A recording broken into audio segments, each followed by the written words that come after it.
Hey, if you're thinking about moving to Alameda or just a little East Bay curious, I want to introduce you to my favorite neighborhood, the East End. Now, the fact of the matter is there are many great neighborhoods in Alameda, but I happen to live in this one, so this one is my favorite. In this video, I'm going to give you a little history, show you some of the great amenities and things about living here, and give you some of the not so great things about living here. My name is Philip Kaake. I'm with Compass Real Estate, and I've been helping people buy and sell homes in the East Bay for over 20 years. First, let's start with a little bit of geography. Alameda is an island city about 15 miles east of San Francisco. The East End is one of Alameda's oldest neighborhoods, so let's start with a little history. The East End starts with one family, Alfred and Emily Gibbons Cohen. In 1856, they bought the land that would become today's Fernside neighborhood and built what historians call the most splendid Italianate villa in the East Bay. Cohen was a railroad man. He built the line that first brought trains into Alameda in the 1860s, and Park Street grew up around the depot as the city's commercial heart. Just east of that, the Army Corps of Engineers dredged the Tidal Canal in 1901 to turn Alameda from a peninsula into an island. And the bridges that connect us to Oakland opened in the late 1800s, all three built by federal government in exchange for dredging rights. The versions we drive across today are newer replacements. Let's talk a little bit about the neighborhood character. The mix of homes ranges from Victorian era, what Alameda is most known for, to craftsman's, bungalows, Spanish, Mediterranean, Tudor-style homes, to some of the newer neighborhoods that have more modern ranch and split-level homes. East End is known for quiet, tree-lined streets with a real sense of community. People are generally pretty friendly, and if I'm out walking my dog Travis, I always have pleasant interactions with people. There's an informal dog meetup at Lincoln Park most mornings, and what started out as a, hey, what's your dog's name, has turned into a regular group of neighbors who say hi and chat about everything. East End is a very family-friendly neighborhood, and you'll often see kids walking or riding their bikes to school in the morning and afternoons. It's pretty flat, so it's a very walkable neighborhood, and there are bike lanes all over. The main ones are all along Fernside and down Central to Park Street. One of the great things about the East End is the parks. Lincoln Park is one of the more popular parks. It's one of my favorites. It's a very well-maintained park, and it's always filled with families and activities. You've got sports fields, modern play structures, basketball and pickleball courts, and a pool. The pool is part of a pool association you have to join. It's a great place to come spread out a blanket and read or get a bit of green space. Cruzy Park anchors the south end, and it has play structures, baseball fields, as well as tennis courts. These two parks host many after-school activities for the Parks Department. Chichenyo Park sits just a block off of Park Street, has a beautiful gazebo in the center. Also, great place for dog walks or spreading out a blanket. Let's talk about walkability and local businesses. Okay, so walkability isn't just about getting to school, it's a full lifestyle thing here. You can walk to actual shops and services, not just chain stores. Right here in the neighborhood, you've got Encinal Market, a real neighborhood grocer. Encinal Hardware is one of my favorite places to go because of the folks actually know their stuff and will help you solve a home project instead of just pointing you to aisle 7. They're also half a block from my house, so that helps. I always say it's not a good home project unless I've been to Encinal Hardware 3 times. In this neighborhood, there are also antique furniture and vintage clothing stores. And if you have a bike-related need, City Cycle is right across from Lincoln Park. Alameda Bicycle is on Park Street. And if you own a vintage bike, Stone Cyclery is known for their knowledge of older bikes. If you enjoy live theater, Altarena Playhouse is at High Street and Central and regularly has productions going on. My mother loved going here. For more robust grocery shopping, Nob Hill Foods is close by. We've got Trader Joe's and Safeway over at South Shore. Dan's Produce is down on Oak and Central. And if you want that food hall vibe, Alameda Marketplace is over on Park Street.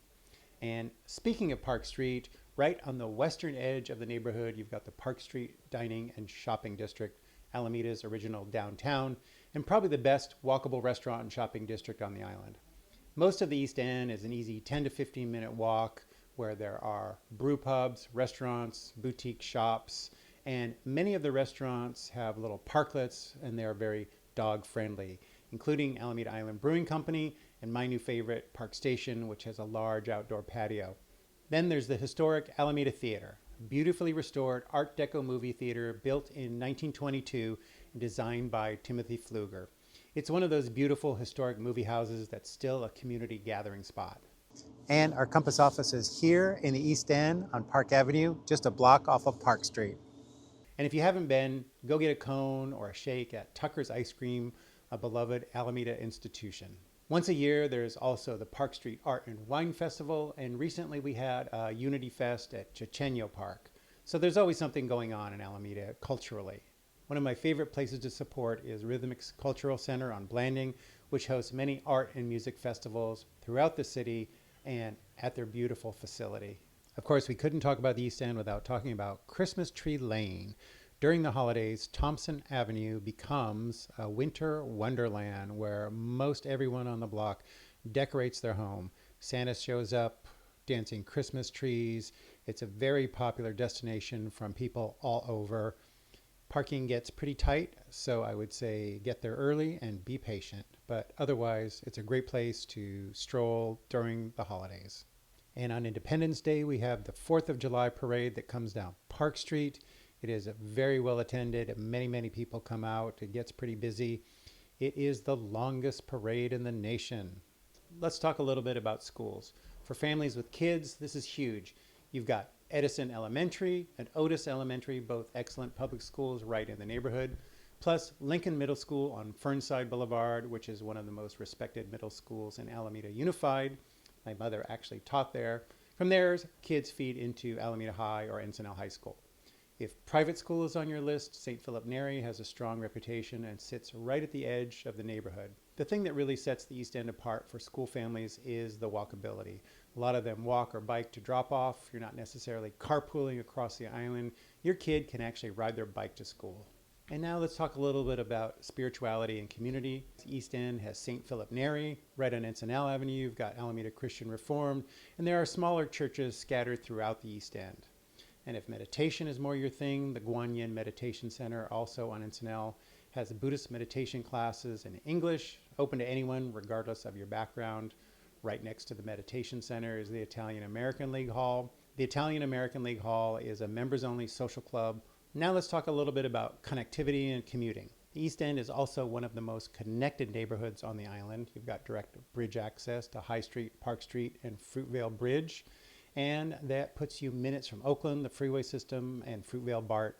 AC Transit's line runs along Fernside to Fruitvale BART. However, BART itself actually isn't on the island. Fruitvale Station is the closest stop. So you're taking a bus or parking over there rather than walking to a station. So if you work in Oakland, San Francisco, or the Peninsula, here are your options. For San Francisco, you're looking at about 20 miles of the bridge, typically 30 to 40 minutes outside of commute hours, 50 to 75 minutes or more during the morning and evening rush. For the Peninsula or South Bay, it's a similar story, 30 to 50 minutes to Palo Alto or Mountain View off peak, an hour or more at peak, and 45 to 60 minutes to downtown San Jose. There is direct ferry service to San Francisco. It's about 20 to 25 minutes with no traffic to worry about. However, the ferry terminals are in Bay Farm or on the West End, so there is driving and parking involved. Now let's talk a little bit about the market, what it costs to live here. The median price for a home in the East End is $1,375,000. That's been pretty consistent year over year, which tells you the market here is pretty stable. And here's how it breaks down by bedroom count. 2-bedroom median around $1,045,000. 3 bedrooms median around $1,400,000. That's where most of the activity is and where families are buying.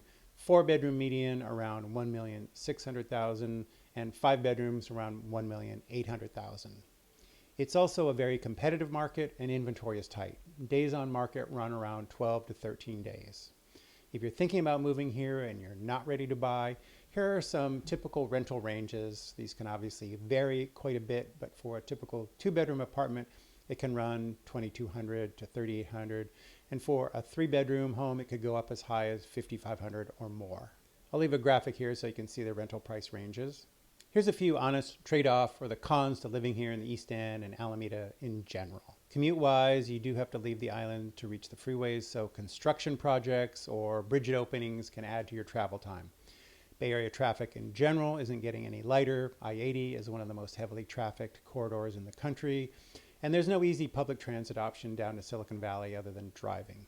If you're on the east side near the water, you may also notice occasional aircraft noise from Oakland International and the private airport. And yes, it's the Bay Area, so the cost of living is high across the board. Housing, insurance, food, and transportation all run above the state average. Alameda specifically lands in the top 10 to 15% most expensive cities in California, though it's not in the extreme tier of San Francisco or Palo Alto. I hope you found this video informative. If you're thinking about moving to Alameda, the East End really is a great neighborhood. I'd love to talk to you about what is the right situation for you, whether that's the East End or somewhere else on the island. My name is Philip Kaake, and I'm with Compass Real Estate. I've been working with buyers and sellers in Alameda and all over the East Bay for over 20 years. At Compass, we also have access to private exclusives and coming soon listings you won't find anywhere else, which matters in a market this competitive. I'll leave links to some of the resources in the description. I have more detailed market reports and information on my website. If you enjoyed the video, I hope you'll share it. I'd love to hear any comments you have, and if you want to see more from this channel, you can subscribe.